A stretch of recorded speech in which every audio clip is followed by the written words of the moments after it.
And welcome to this week's edition of Making Sense. I'm Gareth Edwards. Let's talk relationships. One, let's talk AI and how do these two fit together? Can they fit together? And if they're not fitting together, where are the problems? Where are the red flags? I'm going to use a lot of cliches today because I'm trying to understand where this all fits in. But you're probably wondering, why am I bringing this up now? Why is this discussion so important? If you follow global divorce rates, those are going up. The number of people having children is going down. The number of people who are choosing to stay single is going up as well. And then, of course, those who are already married, there is an argument, and I'm sure there are stats to suggest that AI is beginning to impact those sort of relationships. And that, of course, has a second order effect, especially when it comes to children being involved. But I'm not the expert. I know someone who is, though. What I'd like to do is welcome into the conversation Paula Quinsee. Now, I want to make sure that I don't misrepresent what she does, because if you follow her on LinkedIn, on social media, just Google her name. You're going to find her everywhere. And what a pleasure. I love her work. What an honor to have her on the show. Paula, thank you for coming in and joining us. Let's start here. What exactly do you do? Thanks, Gareth. Good to be here. So my company name is Engaged Humans, and I work with individuals and organizations on bringing the human back into the workplace and into our homes, because we are living such disconnected lives in today's busy world. How did that happen? How did we become disconnected? Because I would have thought this device in my hand would have made me more connected with friends, the world, but apparently there is a disconnection. How did we reach this point? Yeah. So it's actually been going on a lot longer than we realize. Studies on loneliness have gone as far back as 1970s in several different areas, originally thought to be an old person's situation or problem. Like retired people, or people in old age homes or retirement homes who are left alone and forgotten about, so to speak, and the impact on their social structure and their ability to thrive in what is called our golden years, right? And so they were almost seen as like the forgotten generation. But with the research that's come out over the years and multiple studies, both pre and post-COVID, the stats are rising, and we're seeing more and more people stepping into that loneliness or claiming to be lonely. Gen Zs being the highest when it comes to the generational gaps or the different generations. And then also now in the workplace, we're seeing the disengagement stats with up to 65% of employees claiming to be disengaged in the workplace. And why is it, before we get into the Gen Zs, which I really wouldn't have thought of one of the loneliest, but we'll get to that. Why is it important for you as Paula to do this work, and why right now? There's such a very real need for it, right? We're losing so much at a very basic level to be able to connect as human beings, first and foremost. We are social creatures by nature, right? We're born to not only survive, but also thrive in tribes. Think about caveman days, right? The women were the gatherers, and they looked after the young and kept each other safe. And the men were the hunters, and they went out and they kept us safe by getting food and bringing it back. So we're born to be, and we are born to be in connection. And our biggest emotional growth comes from being in relationship, personal or professional, right? And we're starting to lose those abilities, especially the younger generations coming through. They're losing the social skills that requires us to be in a relationship and to connect with others. Is that because of AI? I mean, that's the point of the introduction I gave. I mean, can we directly correlate or point to AI, whether it's ChatGPT, and I'm going to get into the AI boyfriend, girlfriends, dating scenario a little bit later with you. Can we directly correlate it to the emergence and improvement of AI? I think it's heading there. I wouldn't say it's totally directly as a cause of that, but AI bots or companions is definitely starting to creep in and play a role when it comes to relationships and romantic relationships. And it's also playing a role in the workplace as well. The personal relationships. I would like to touch on the work relationships later, just the personal relationships, because my introduction, I mentioned the divorce rates are up, birth rates are down. There is a group of people, a generation who's choosing not to get married these days. And I can't help but wonder, Paula, is that because of the unfair expectations that the internet, social media, and now AI is feeding young people. They're not seeing it the way I used to back in my day. I'm not sure about you, but the world is changing and it's all in the palm of your hand. It's changing how you see personal relationships. There's a lot that has contributed to this shift. So if we go way back to our grandparents' era, it was all about community, right? We worked in community. On our weekends, it was community. It was family orientated. You went to church on a Sunday. It was all around community. And as we've evolved over the years, we've kind of lost that sense of community, so to speak. I mean, how many people know who their neighbors are? I don't. I know what they look like, but I couldn't tell you the names. I think I know Hazel and Heather across the road from me, but that's about it. And when someone new moves in next door, in the past, you would kind of take over a cake or a meatloaf or a something and welcome them into the community, right? But we've started to lose that. So we're not thriving and surviving in tribes anymore and connecting. We're feeling more and more isolated. Devices like the internet, that came along, like social media, so Facebook originally, and then it's moved on to Instagram and now TikTok and Snapchat and all of those kind of things, where we saw the number of followers and the number of engagement as connection. And when we were feeling disconnected from our partners, we would turn to social media, because social media was originally cited as being the third person in the relationship, leading to disconnection and breakdown in communication and ultimately the relationship. Which originally was meant to connect me and you. Let's say you and I went to school together, varsity together, you've moved country. We still connected back then. I shared my memories, you shared your updates. The idea was connection, but we've snapped that somewhere. We have with how the platforms have evolved, how the algorithms are now feeding us what, Big Brother's listening in and all of those, and it's filtered with ads and stuff like that you don't actually really see many of your friends' posts and stuff like that. You actually have to go and search for them, right? So that's led to being devices and this always-on technology, and now slipping into AI, where AI is coming in with companions that can actually talk back to you. That's what I wanted to pick up on. It's one of the bigger issues, and I'm sure there's lots more which we can weigh into in a moment. It's these AI companions, AI relationships, AI boyfriends, girlfriends, whatever the relationship status is. Particularly, I'm not talking about married people now. I'm going to spare a few moments at the end for married people who've already gone through what they need to. But young people coming through, they live on these devices. If you look at the stats of screen time, whether it's a phone, iPad, tablet, TV, it takes up the majority of their day. And that's where they're learning how to communicate with an AI. It's how they're learning not to be able to handle conflict, friction, pushback. And they're struggling when it comes to real world interactions. Let's start with youngsters first, kids at the moment. How dangerous is an AI for, I'm going to say, under 18-year-old?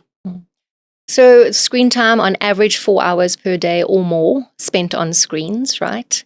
And the young people are not developing those very real social skills that it takes to be in relation with someone. And when I say relation, it's relating. Like just interacting. Right now, you and I are relating to one another. We're interacting, right?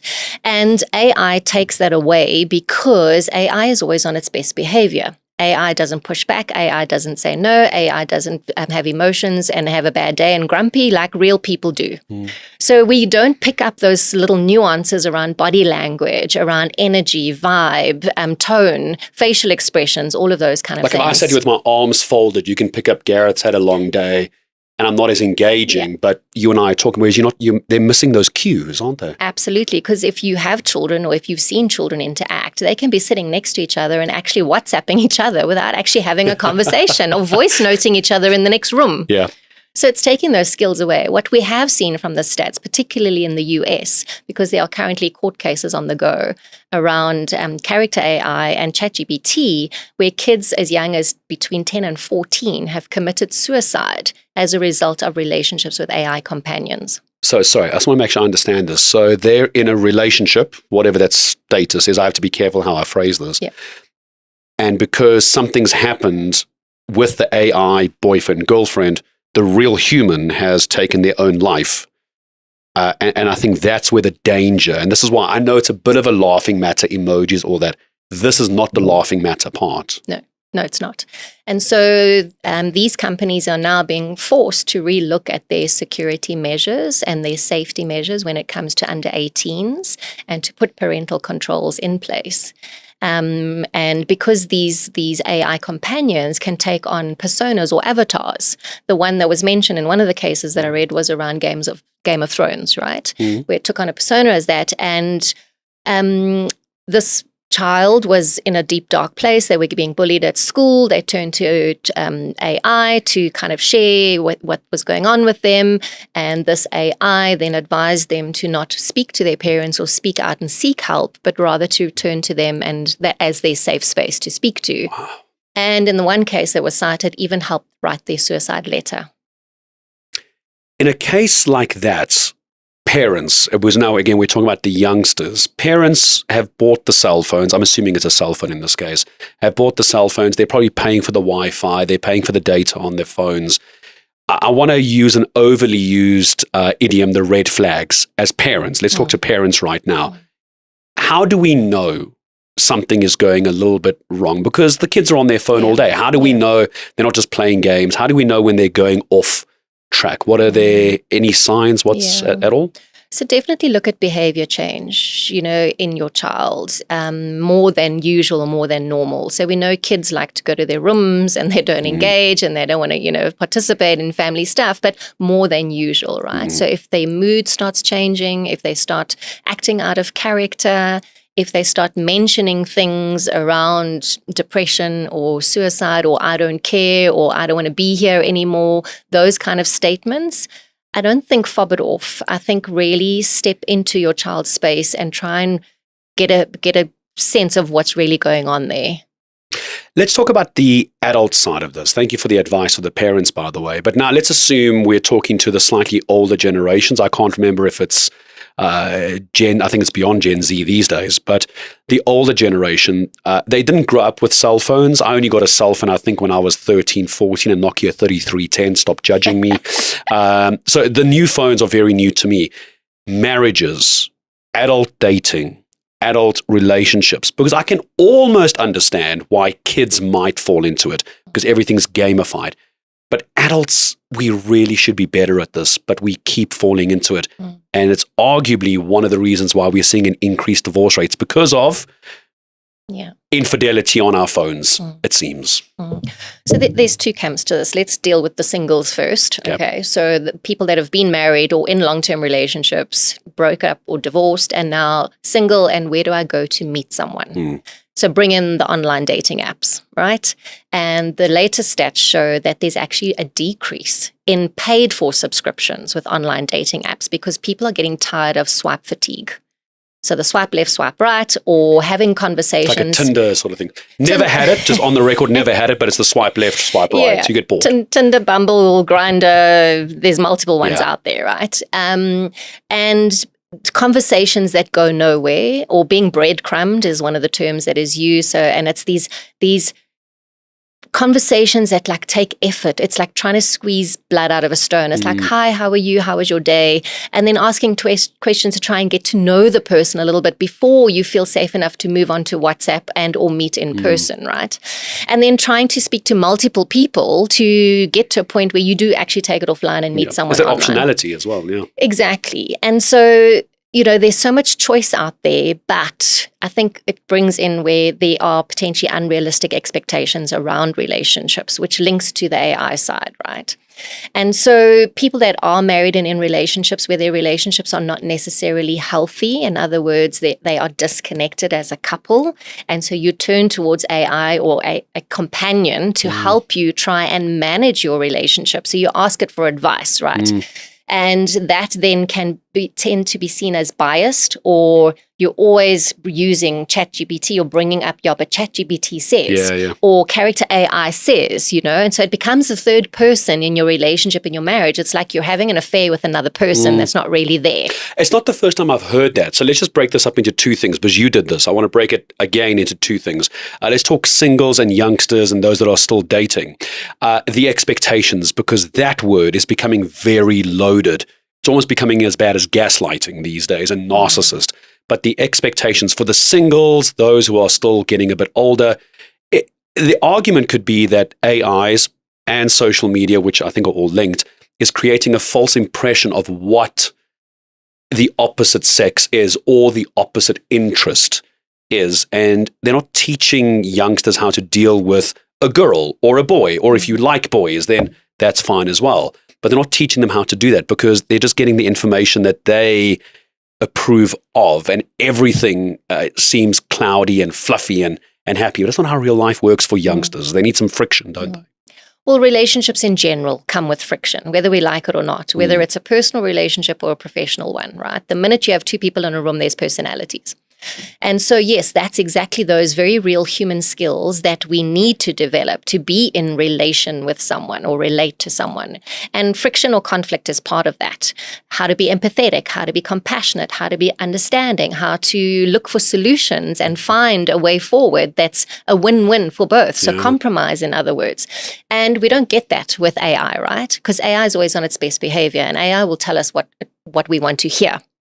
And so that's where it's coming in, and it is playing a very real role in relationships, and unrealistic around the very realness of relationships, because relationships aren't like that. They aren't like that. And marriage, I want to move to marriage now as well, because let's say you've been married for a while, the honeymoon phase is over. We've all been there. It's okay. But that's what love is about, is doing the things you don't want to do because you love the person, not because it's hot and flirtatious and heavy and sexy. It's not all that in the beginning, and it certainly won't be that for a long time. People are now looking at social media who are married and going, why isn't my marriage like that? Yeah. And then they go to AI and look for advice on how do I make my marriage like that. No one's marriage is like you're seeing it on social media. So how damaging is AI for the married couple? I don't want to give ages, just the married couple. It's becoming very, very dangerous. Well, AI and social media in general, right? Because we only post the good stuff on social media. It's filtered. Exactly. And especially if you look at the influencers or that people look up to, youngsters and or, other generations, they look like they have the perfect marriage, right? But behind closed doors, we don't know what's really going on until it comes out in the woodwork. And there's been many cases where there's been abuse, there's been this, there's been infidelity, there's been all of those kind of things, because that is the reality of the world we're living in and relationships.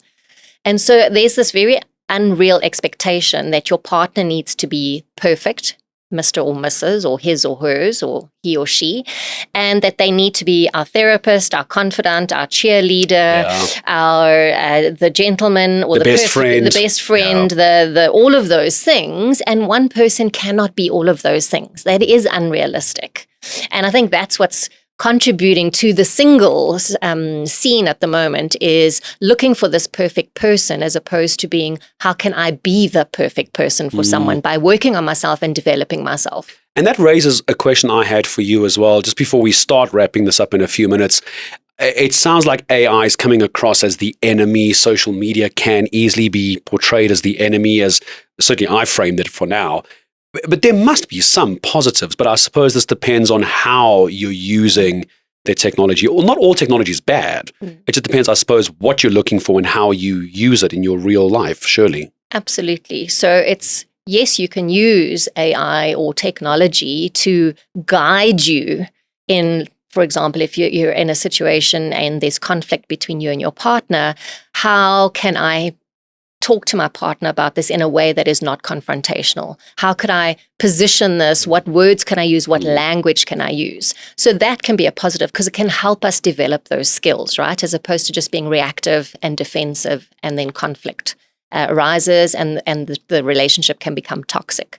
However, as an adult, and this is the difference between children using AI or technology and adults, is we can still or should still be able to bring in reasoning and judgment when it comes to using technology, and using it with the awareness that we still have the choice to make our own decisions and our own choices at the end of the day. And are we doing it ethically, morally, and according to our value systems? As I say goodbye to you, I want you to remind everyone, because I'm sure people are going to want to go find you now on all the socials, the LinkedIns, et cetera, just remind us, where can we find you? And what have I not asked you? And do you think is relevant for our audience today? You can find me on all the socials, so LinkedIn, YouTube, Facebook, Instagram, Paula Quinsee, or Engaged Humans. Just search for me. I think the key thing right now is becoming connected, first of all, to self. Know who you are. What do you stand for? What are your values? Because that is your moral compass. That underpins your thoughts and your actions and your behavior. So first of all, your own self-awareness and your own mental and emotional well-being, right? Because if you can't even take care of yourself, how do you do it for someone else? How are you there for someone else, either in your personal space or in the workplace, right? And then second of all is when it comes to relationships, I think have realistic expectations that not one person is going to be the be-all and the everything to you. You can get your needs met in other ways through other places and people, right? But your person should be the safe space that you should be able to go to and speak to and lean into. The orbit, I heard it referred to as that person should be your orbit. You can move around and there's other planets in the solar system, but the orbit, the sun, is still where you come back to all the time. Paula, thank you very, very much. Not going to be the first time, I'm sure you agree, that Paula is going to be joining me here on Making Sense on ENCA. Love to get your comments, love to get your thoughts, all the socials as well. Leave your comments below. Back again next week on another edition of Making Sense. Paula Quinsee, thank you very, very much for joining us, and we'll see you again next week here on enca.com. Bye-bye.